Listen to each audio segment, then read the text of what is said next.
बुद्ध के विचार स्वाभिमान और आत्मसम्मान पर। भगवान बुद्ध का दर्शन करुणा, समत्व और आत्मबोध पर आधारित था, परंतु उनके उपदेशों में स्वाभिमान और आत्मसम्मान का भी अत्यंत महत्वपूर्ण स्थान था। बुद्ध मानते थे कि जब तक कोई व्यक्ति स्वयं को नीचा समझता है, वह आत्मिक उन्नति की ओर अग्रसर नहीं हो सकता।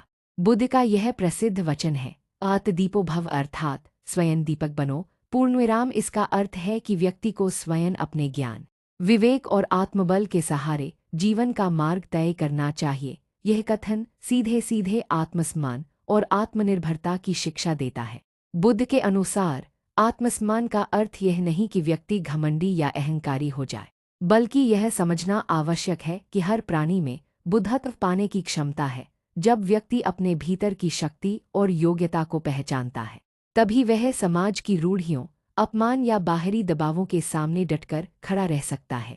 बुद्ध ने यह भी कहा कि दूसरों की राय से अधिक महत्वपूर्ण है व्यक्ति की अपनी अंतरात्मा की आवाज़। उन्होंने सिखाया कि निंदा और प्रशंसा दोनों में संतुलन बनाए रखना ही सच्चा स्वाभिमान है। यदि कोई व्यक्ति अपने कार्यों के प्रति ईमानदार है और उसका उद्देश्य कल्याणकारी है, तो उसे दूसरों के कहने या ना कहने से विचलित नहीं होना चाहिए।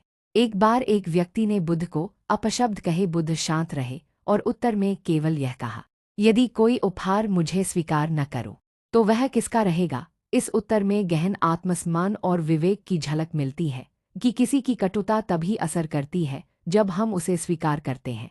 स्वाभिमान का अर्थ है इस स्वयं को जानना, अपनी सीमाओं और शक्तियों को समझना और आत्मविश्वास के साथ सत्य के मार्ग पर चलना। बुद्ध के अनुसार सच्चा आत्मसम्मान वही है जो व्यक्ति को अहंकार से दूर रखे परंतु आत्मबल से भर दे।